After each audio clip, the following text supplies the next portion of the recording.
Matapos kumanta ang nahuling leader di mano ng isang gun-for-hire syndicate, unti-unti nang nabibigyang linaw ang motibo sa pananambang sa race driver na si Enzo Pastor.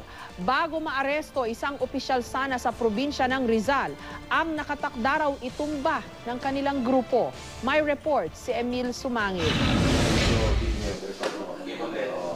Hating gabi ng August 13 nang makaengkwentro ng mga operatiba ng CIDG, Detection and Special Operations Division sa Barangay Lower Bikutan, Taguig, ang notorious na umunay motorcycle riding criminals na sina Alvin Idua at Joel Palacio. Involved sila sa mga 7 na killings.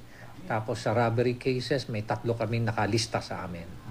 At ang membro nila, mga 7 sila. Sugatan sa umunay naganap na barilan si Idua na pinuno raw ng isa sa 15 gun-for-hire syndicate sa Metro Manila na mahigpit na sinusubaybayan ng CIDG. Merong papatayin itong grupo na to nung gabi na yon. At in fact, nagsa-surveillance na itong grupo na to para iniintay na lang yung kanilang biktima. Isang barangay official sa Taguig City. Pero nang masakote, may iba pang ikinanta ang suspect. Hindi nagbigay ng dagdag na detalye ang CIDG.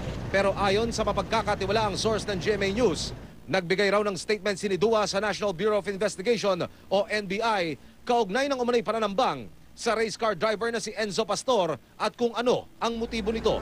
Ayon pa sa source, bagamat walang direct involvement si Idua sa Pastor murder case, malaking tulong siya dahil mabigat ang mga binitiwan nitong salaysay dahil sinasabing konektado rin siya sa grupong inupakan para itumba ang karerista.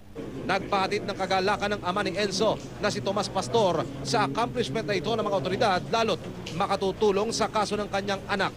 Bukod sa Pastor case, inamin din daw ni Idua bago siya mahuli ng CIDG, isang nakaupong lokal na opisyal sa Rizal Province ang nakatakdang trabahuhin ng kanilang grupo. Todo bantay ang CIDG sa suspect na mula sa isang ospital ay inilipat sa isang undisclosed location matapos na itangkas siyang itakas noong August 14. May nag-attempt na kasamahan, in fact, yung kanyang brother-in-law na itakas siya sa ospital. At nahuli natin yung kanyang brother-in-law at nahulihan uli ng yung susi ng posas. Emil Sumangil, GMA News.